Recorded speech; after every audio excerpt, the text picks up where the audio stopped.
Ladies and gentlemen, today I would like to share with you my spiritual experiences. The things that have occurred to me, things that I know personally, that I can say one or two things, and that is that number one, as I already mentioned, dent in my head, 6 months old, car wreck. My mama drove me into a ditch on purpose. She strapped me into the child's seat, but she didn't strap the child's seat into the car and put me in the front seat. I was born in 1986. I'm 36 years old, but it was acceptable back then for such things to happen. And so my father had gotten my mom doped up on pills, and because,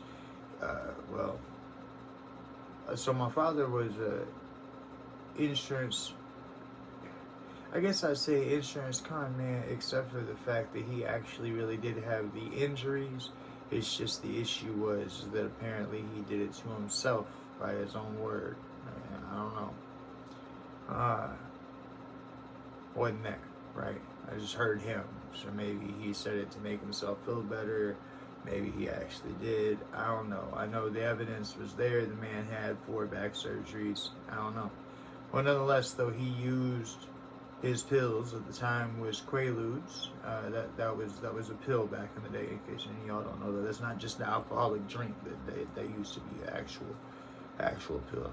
And my mom had taken 4 of those on purpose. 4 Quaaludes. I was 6 months old. 4 Quaaludes on purpose. That way she would be limp, and that way she wouldn't feel the impact when she ran into the ditch. My parents told me this is how I know. And so, what you call it? So to finish out the story about my mom and dad, this is something that my father had apparently did before when he was sent to Vietnam. I guess he volunteered to go back over and had his wife set up so that his wife would be ran into the ditch or be ran off the road, whatever.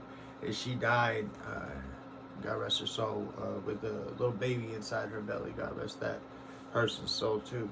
So essentially my father was attempting, and he had collected the insurance money from it. So technically, a little like my dad had attempted to do the same thing with me and my mama, except for I had been born. And I survived the car accident. Tell you all this just to get it out there. So first and foremost, I didn't know this. What I'm telling y'all, I had no idea.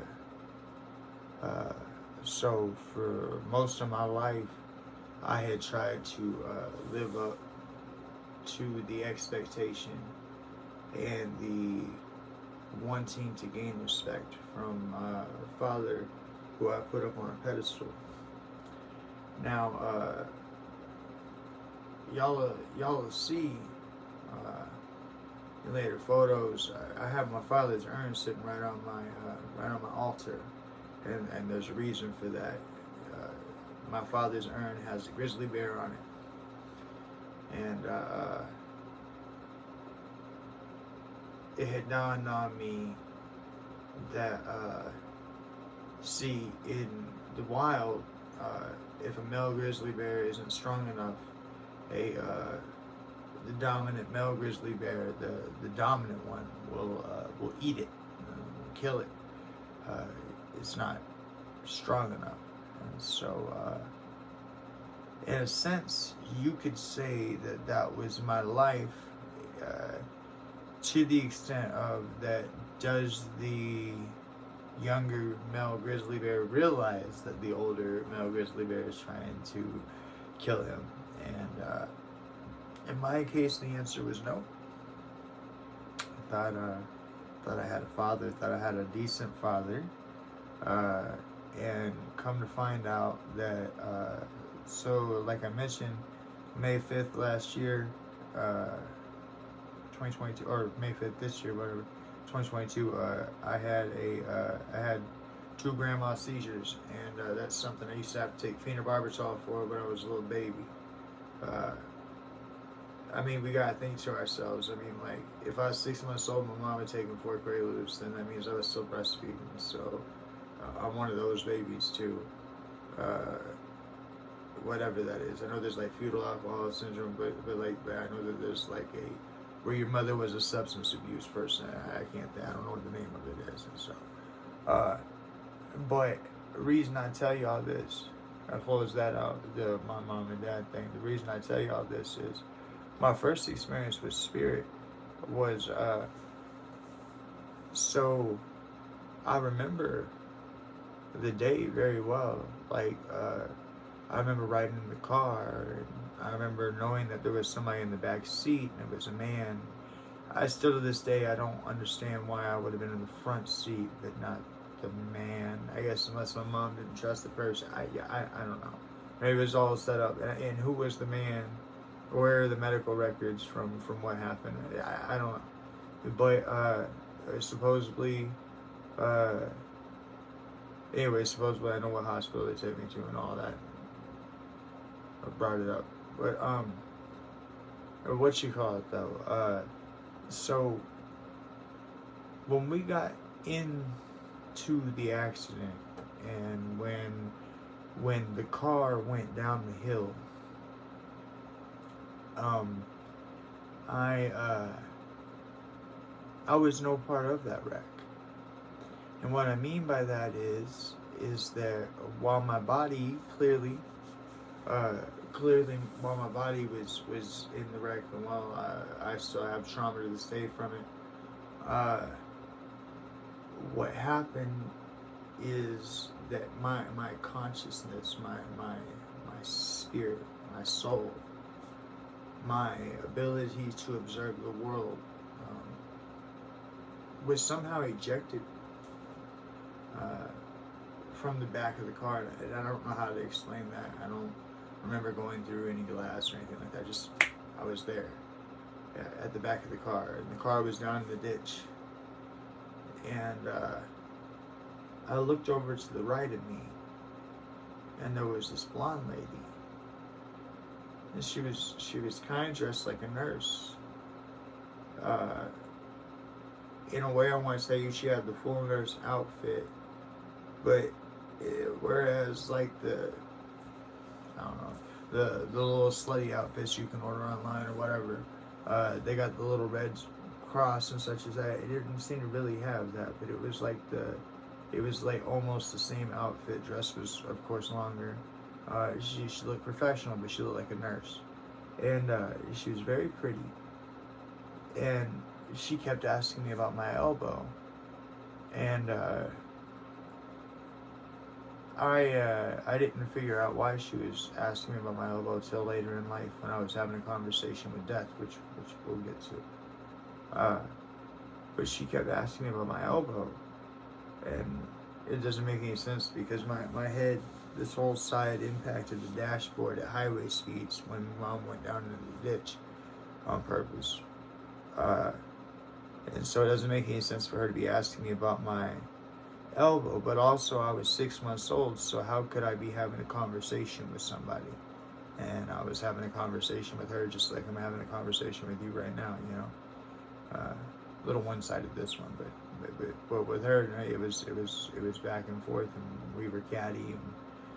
And anyways, I don't know if that was an angel or if that was my dad's ex-wife who he had killed in a car wreck. The reason I say that is because my dad's ex-wife who he had killed in a car wreck, I happen to know that she was blonde, and the lady who pulled me from this car wreck, she was blonde too. But for the longest time, I just thought it was an ambulance person. I wasn't sure. I don't know. But what had clearly happened was I had been taken out of my body so that I didn't experience the pain. So I was spared that pain. So if people talk to you about little babies going through suffering or something like that, or being killed, just know that, at least for myself, I can say that when I was a little baby and I was 6 months old and I was in that car wreck, I didn't experience any of that. So if that brings healing to anybody, to know that there exists a spiritual ability for little babies and little innocents to be taken out of feeling any sort of pain when they experience a traumatic death, just know that is something I experienced. And I would like to say that that's offered to everybody. In fact, I feel that I know that it is, but you know, like, not death. I haven't been there, so I don't know. But it seems to be. We'll get to it. When I talked to death earlier in my life now, later in my life from what I'm talking about, what you call it, he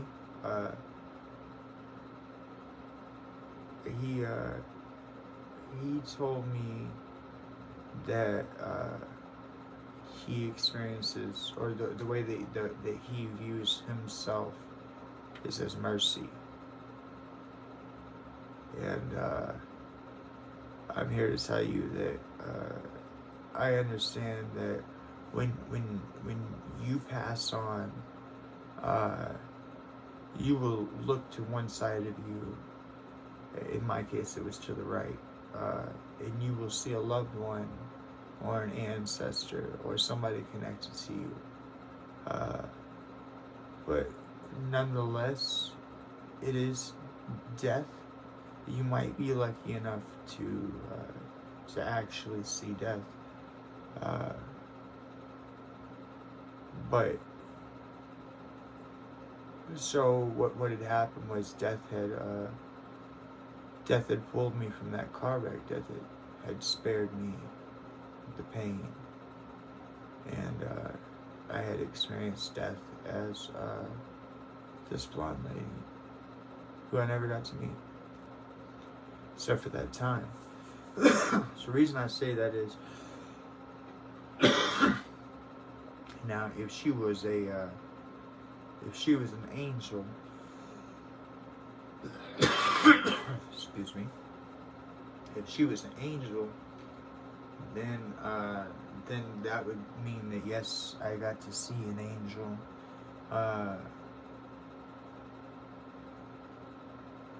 I guess in any way, I guess I'd have to say I seen an angel. Because even if she had moved on to heaven and came back down to save me, or rather it had been death, it would still be an angel. Because the angel of death is Archangel Azrael. That's who I met. But so I spent. Now I don't know the exact number, right? So I can't give you that. But from my perception now as a 36-year-old male, I'd tell you that I spent what appears to have been about a year and a half outside of my body. And the reason why I bring up angels and seeing them is that I guess aside from now, I guess I could say that no matter what, that was an angel. So I have seen and experienced an angel. But no matter what, I have experienced angels, because during this year and a half that I was outside of my body, you see, I would be in the room. I was always around my body, but I was always around my parents. And I would speak. I want to tell you, I would speak to them, as in they would respond. If that was the case, then I would tell you that I would have been speaking to their higher self, which would imply that your higher self walks around with you, is you, is part of you. You can raise yourself to that. Um, but I don't really feel that it was a one-sided conversation. I don't really feel that I was speaking at them. But I do know that my body would sit in the corner, and that it seemed putrid to me. I didn't like my own body. Not a judgment thing. I was a baby, but like my parents' bodies didn't bother me, but for some reason I didn't like my body. There was just something about it. And so from that point on, I would tell you that what I experienced was kind of like picture book, you know? Like you go through a photo album, and as you're going through the photo album, you see a picture, and you have a memory, you know, that lasts for just a little bit, and then it's gone. And that's kind of how my life was off and on. Is I always talk about this one because this is the one I remember the most. Was I was running through a field, and there was a little girl behind me, a little blonde girl, I think, and she was chasing me, and we were giggling, and I was giggling, and I was having a good time.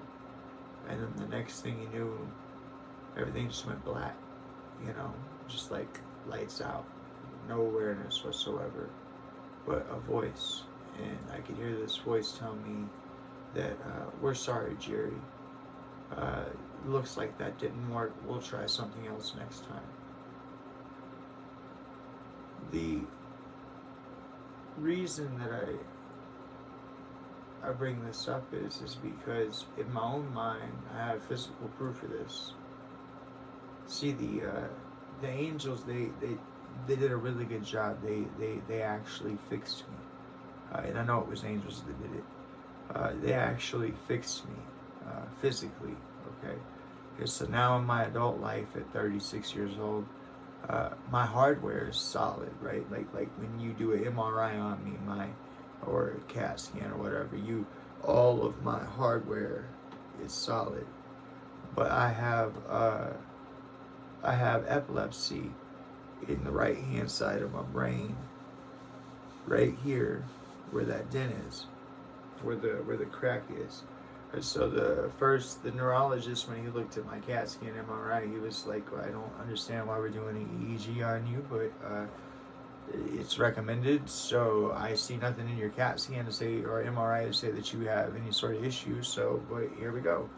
And so when you put me through seizure tests, when it gets to the flashing lights, I get epilepsy right here, and it doesn't cause me to go into a seizure. At least I didn't go into a seizure during my test, but you can actually see the crack in my skull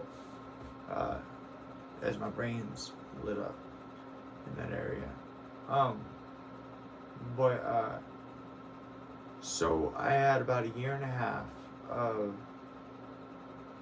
facing, and I don't know how to explain this, but I'll try it best I can. Just like I'm facing you, the camera, facing reality and choosing to observe and to be there. You know, I never thought about walking, or I never thought about moving. I was just in places. Okay, I don't know how to explain that, but I clearly had focused my attention to the world, and the reason I say it like that was because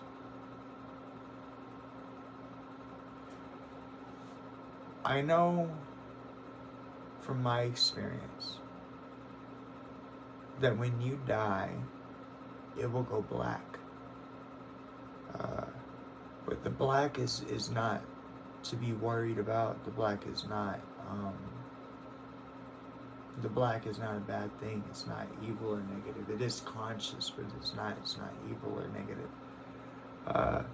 The black, or the veil, but I call it the black. So there's just, but the veil would be a way for you to understand it.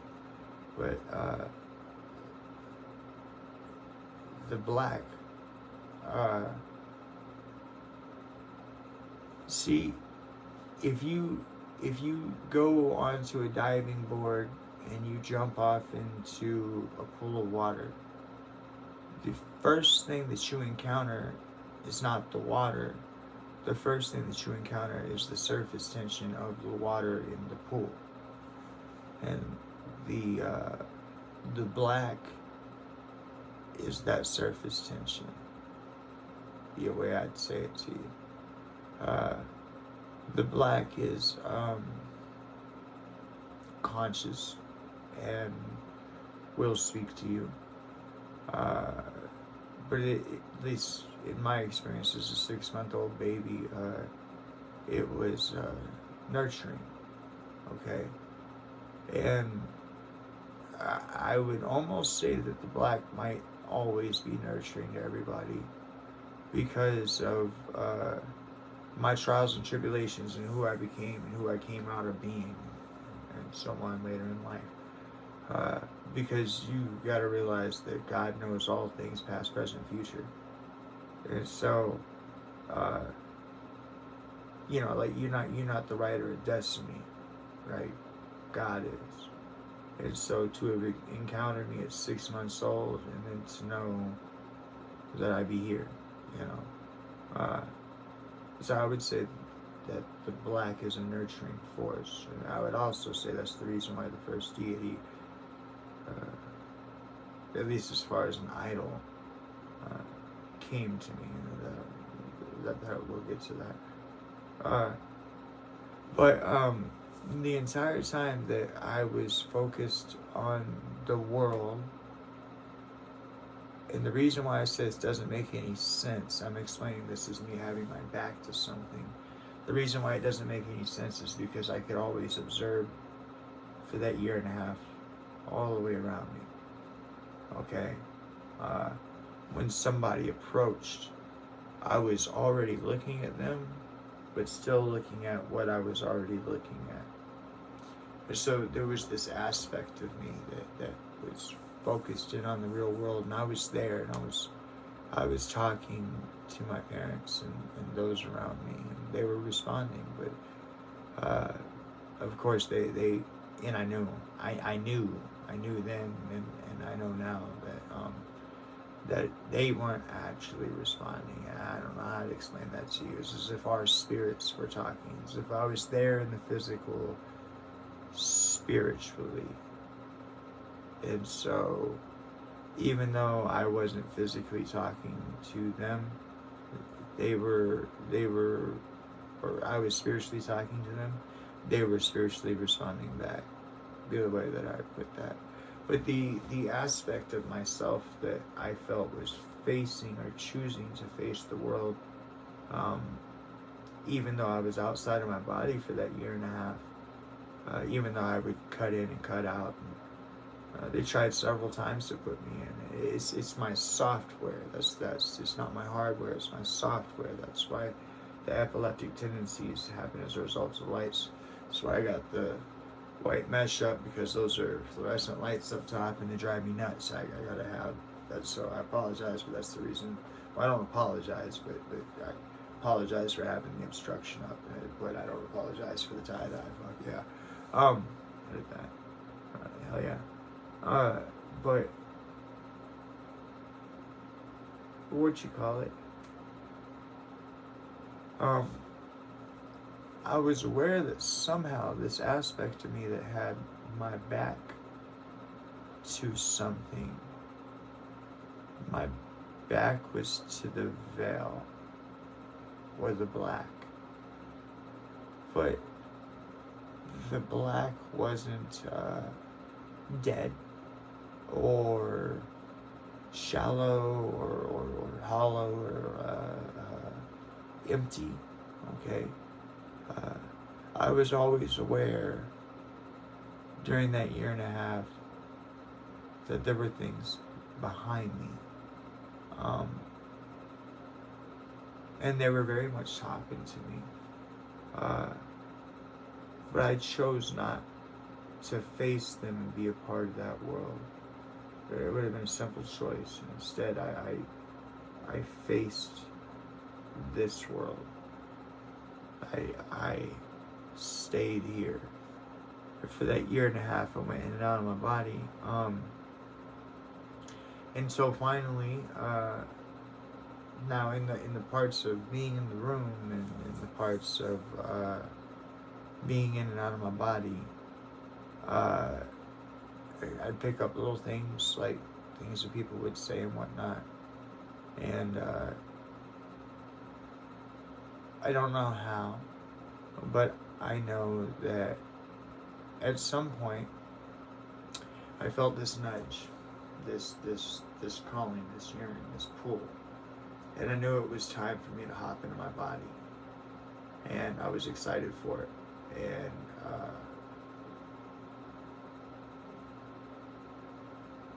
I pause right now because I almost want to tell you a tunnel. But at the same time, I want to say a hallway. But at the same time, I want to say a lighted path in the darkness. So, whatever it was, I didn't think as far as walking. I just went down. And my favorite, the reason I mentioned about that I had picked up things is that my favorite song that I enjoyed was Old MacDonald. And my favorite part was when you would say E-I-E-I-O. And so I felt this pull. And I followed it. And I hopped in my body. And all of a sudden, so you gotta really think this would have had to have been a miracle to experience. Everything kind of went black afterwards. But I just went to sleep. Or like how I experience sleep now. And woke up and I've been in my body ever since. But when I jumped in my body, this baby who had been having epilepsy, obviously, and seizures, and was having to take phenobarbital. The way my parents would have seen it, or the way the people in the room would have seen it, is this baby who was having seizures would have just all of a sudden jumped up out of the chair. And at the top of my lungs, I declared E-I-E-I-O just as loud as I possibly could. And they all came to life and started clapping. And then, like I say, the next thing I knew, I had obviously been asleep. And I woke up. And I've been in my body ever since. Alright. So now I'm going to hit y'all with my business plan, right? So, I mean every bit of what I'm saying. I'm technologically illiterate.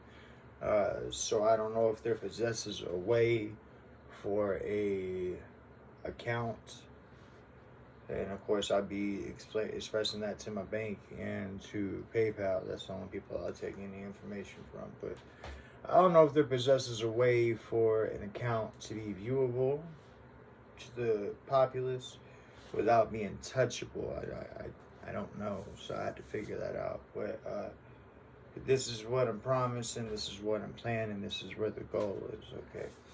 So I have lots of things I want to do.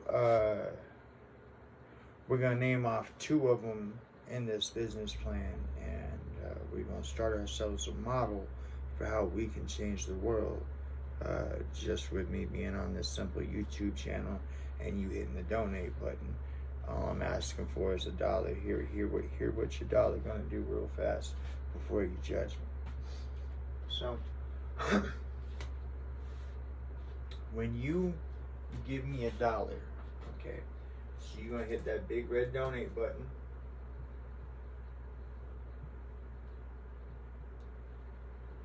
Here's what's going to happen. Now, I'm opening up a business account with PayPal so that I can accept all forms of payment. That way I don't have to just have a PayPal to PayPal. You can, I assume, according to the way that I understand it, you can pay with anything you want to, Visa, MasterCard, your bank account, your debit, you whatever, okay? I chose to use PayPal. I understand there's something about some sort of percentages, whatever.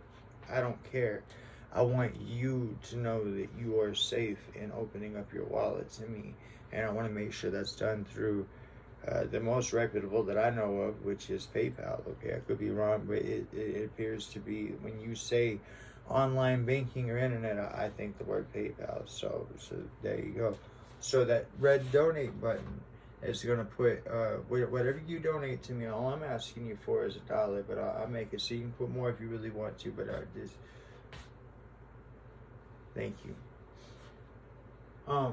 But what's going to happen is that when you give me $1, okay, I want you to know what I'm going to do with it. So it's going to go to this PayPal account. Now, I'm sorry, okay, I understand I might be a little paranoid, that's fine, okay? I don't like the idea of my money just sitting on PayPal, okay? So what will happen from there is once you give me that dollar goes from PayPal to the checking account, which is always going to be empty, because the second I put money in the checking account, I'm going to sort it this way, and I'm letting you know how I'm going to sort it. Okay, so we have checking.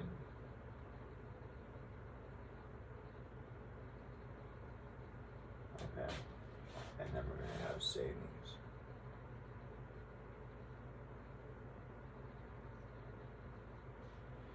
And over here, we have personal.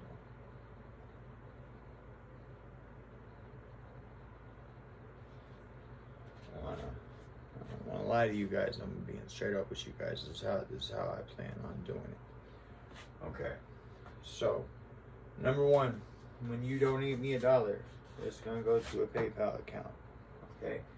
That dollar, what'll happen is that right off the top, okay, while it's still in the PayPal account, I'm going to use 33% of that dollar right off the top to advertise my videos, my content, my everything. I'm going to use that 33% right off the top for that.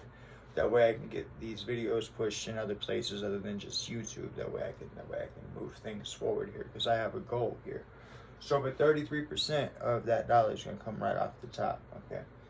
Then, with the leftover amount, so the remaining 66%, okay, is going to come down here. Now, I'm not even going to write a figure, because this is how my banking is going to go, so you guys know. When it goes into my checking account, okay, I'm going to put 66%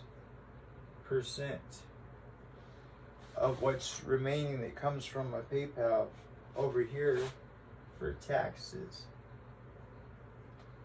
Okay? I'm going to pay 66% of my taxes quarterly. Okay? Even if it overpays, I think you can gain interest that way. And if that's the case, that works too, because it'll keep this ball rolling faster. Okay? But I'm gonna pay 66% to my taxes. It's going to sit in a savings account until I pay quarterly every year. Okay, 33% of that is going to go right over here, right? So, well, I guess it'd be, well, no, I'll leave 1% in the checking account. So 33% of that is going to go of what comes from PayPal, right? So 66% is going to go to my savings for taxes. 33% is going to go to my checking for my own personal living. Okay, now I want to tell you what I'm planning on doing with my own personal living portion of this. That way all this will make a little sense to you, and maybe it make a little more sense to you as to why you want to give me that dollar on that PayPal, if you choose to, and if you're in the place to be able to. Okay, and that's this right here. Okay, so that 33% that I set in my checking, of course, you know, I have to pay my bills and such as that, but if I get enough money in there, if you can help support me, if you can help me make this my 9 to 5, okay, if you can, I'll dedicate myself to you. There might be a day or two lapse here coming soon, because I've just hammered at this. I built this thing, and then I've been hammering and teaching myself all these things. I still haven't even figured out how to put these videos to YouTube, but I know that I'm getting the film taken care of, and then as soon as that's done, then I just got to set up the PayPal account, which I'm talking to you about now, and set up a what you call it, figure out how I can even post these videos onto YouTube, because I don't know that yet. But when you give me that dollar, and I put 33% to advertising initially, and 66% of that comes from my PayPal account to my checking account, right? And 66% of what comes to my checking account is going to go to my savings, and 33% is going to go to my my actual what I live off of, right? I leave that 1% in there for emergencies, or in case we want to splurge on the on doing something for the channel or something like that. I don't know, okay? But what'll happen here is this right here, is I'm gonna take that 33% and I'm gonna buy real estate.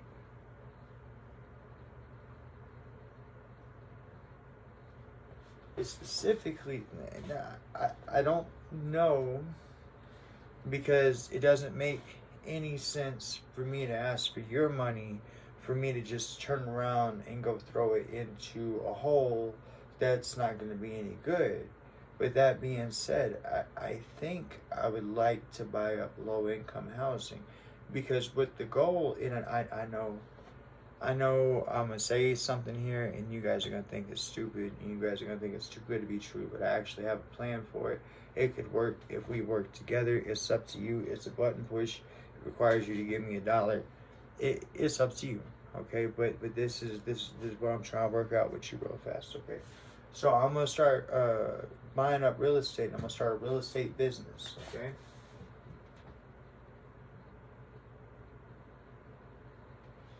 Now, if you give me your $1, like I say, these things will go this way. This will be 33% goes, you know, like I said, I pay my bills first and all that stuff. And when I can afford it, I will invest in real estate, and I'll put videos on here. That way you guys can see that I'm doing the thing. I believe in holding myself accountable, so you guys will be able to see this all the way from the me starting here in the shed to the whatever this ends up being, okay? But what I would like to do is I would like to buy low-income housing, okay?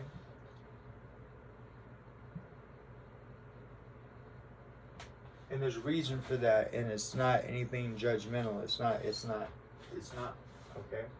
So, I want you to understand something, and I don't know that you will, but I'm going to try to give it to you,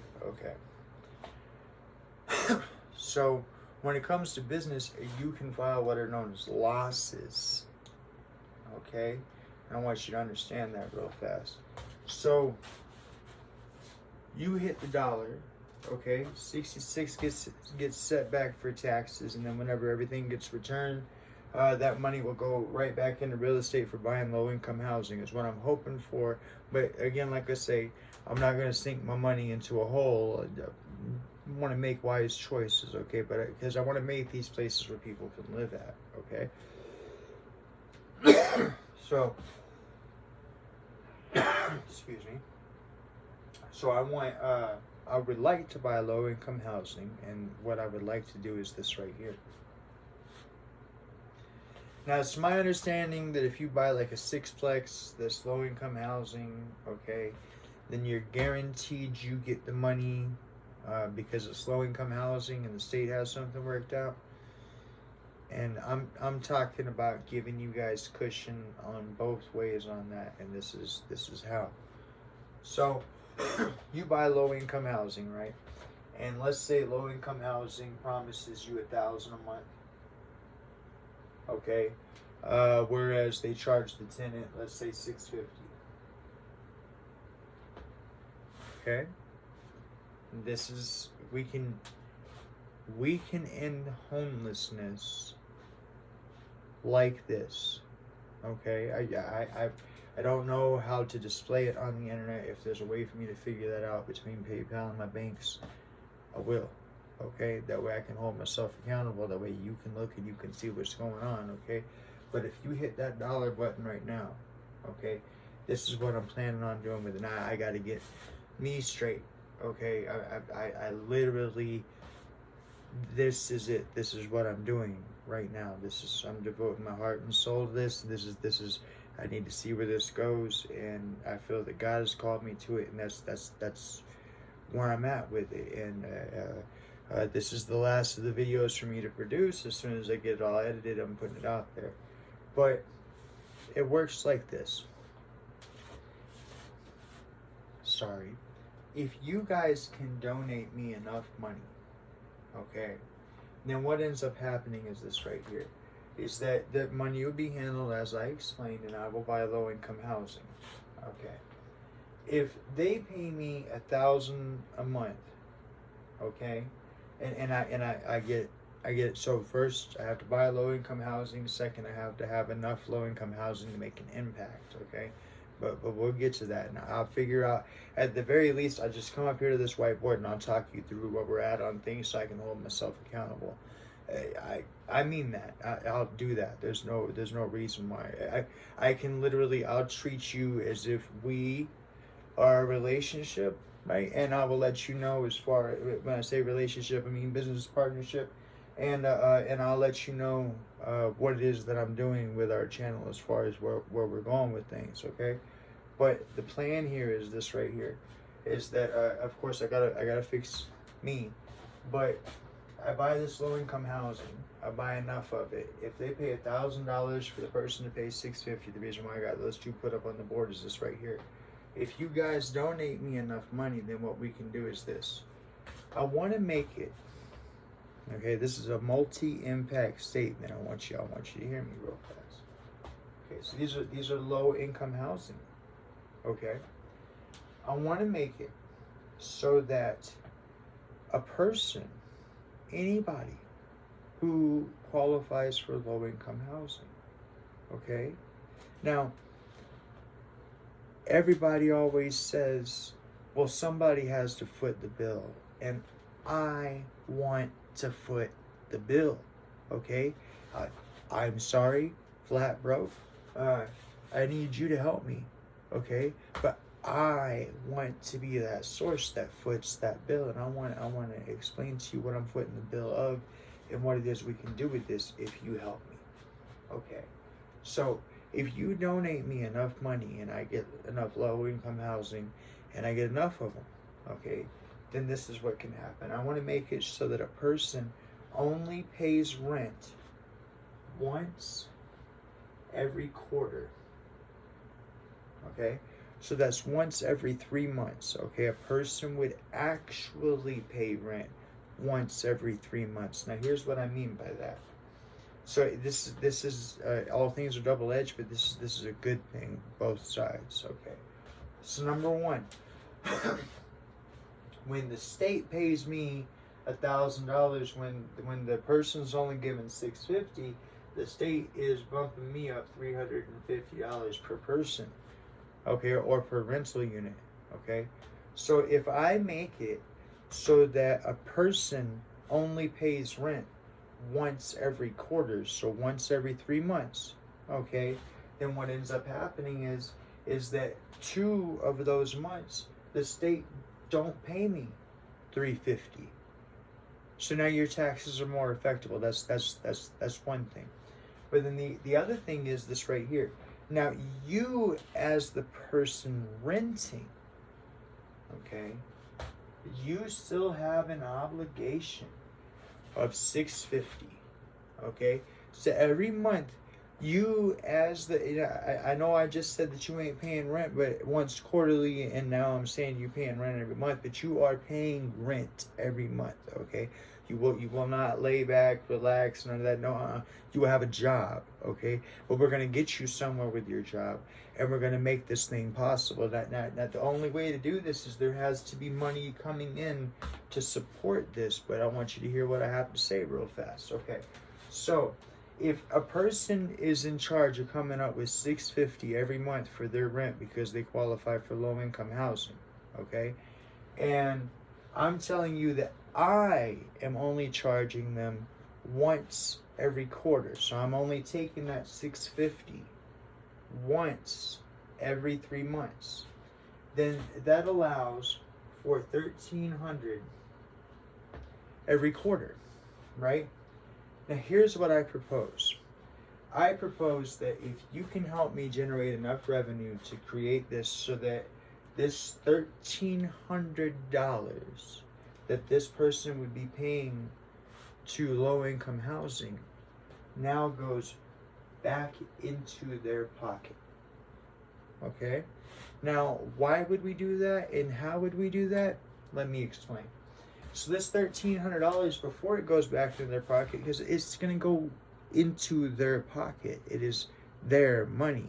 But first, it's going to pay for 2 people, okay? I want every person who has to pay rent to have 2 people in their life. You know what that is? I want every person to have an accountant, right? And I want every person to have a therapist, right? Now, I know you're thinking to yourself, well, why on earth would I want an accountant or a therapist, or why would I sign up for having an accountant or a therapist? I just go rent somewhere else, and that's fine. You can still rent from me. You don't have to be part of my little game here. However, at the same time, what that equals out to is that if you choose not to be part of my little game, I'll take my $650 from you every month. Thank you kindly. Okay, but if you want to play along here, then this is how this works. That $1,300 will be able to pay for you an accountant and a therapist. Okay, so there are 2 people in the world that are guaranteed to give a damn about you because somebody's paying them money to do so. Okay, now $1,300 don't sound like a lot, but over a period of time it will be. Okay, but number 2, if you have an accountant managing your money, they can make sure that they pay themselves and the therapist. Okay. Number 3, if you're a person with a substance abuse addiction problem, or some sort of a drinking problem or something like that, you know you have a tendency for benders or whatever, you're not going to be able to get a hold of that money from your accountant without your therapist's okay. Okay, so now you have an actual, real, responsible $1,300 every quarter of the year, okay, that handled properly by an accountant and therapist will be used responsibly in your life. So if you have child support to pay back, if you have overdue taxes, if you have bills to pay, these 2 individuals are going to make sure that you pay them. So that way we have forward movement in your financial future. Do you understand? Okay? And so eventually, as you fix all these things in your problem, in your situation, this $1,300 gets set back and set back and set back, either A, for you to buy a home, B, for you to do something with your credit, or C, to move into a better place, whatever it is that you want to do. Eventually, I will have better homes that I buy as part of this, as this thing keeps on going. But what I need from you, my business plan, it all hinges on you. You got to hit that donate button. You got to give me at least $1. All right, it's $1, okay?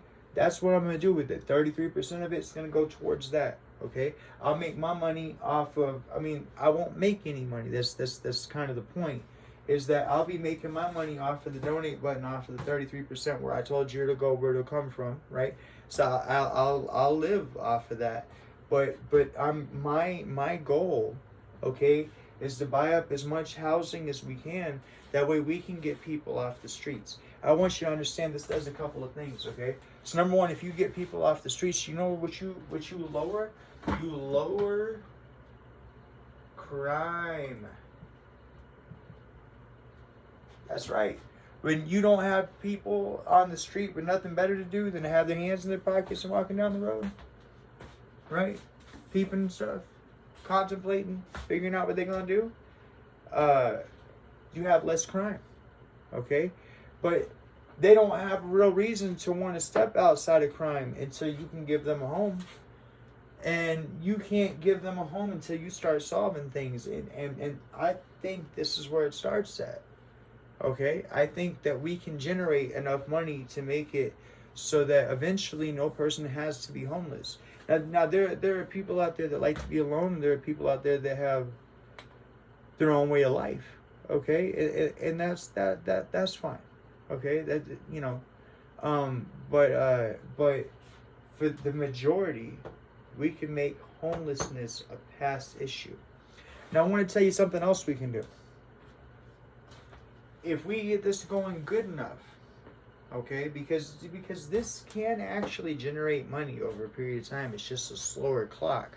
And I don't mind doing the slower clock if what we have going here is we're helping people, we're lifting people up, we're better in our community, and we're making things happen. And like I say, that what if for this holiday season, what if you had an accountant and a therapist that had helped you remembered all the little things that you had brought into the therapist, that you talked about your girl, or you talked about your kids, or you talked about your dog, right? And so you got a person that actually gives a damn about you, listening to you, help you figure things out, right?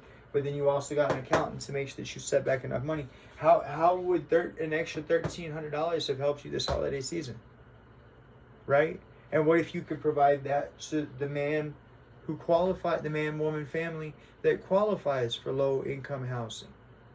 Okay, but you can, and it's right here in this. What I'll do with it, I'll like I say, when I make a move, I'll check in with it. I don't, you know what I mean? It went the second I go to buy a house, and I go to get some low income housing and whatnot. What I'm doing with it or whatever, I'll let you guys know. Okay, and I'll let you guys see what's happening with it, and what's going on, and they'll know that it's as a result of Defy Yourself, the channel that we got right here. Okay, but it all hinges on you donating that dollar, and that's up to you. But that's what I'm doing with it. That's my business plan. I believe God called me this, like I say, so I already know. But nonetheless, though, thank you very much. And you guys have been a joy to host, even though I know y'all been talking to me. I've been talking to you. And y'all take care of yourself, all right? All right, later.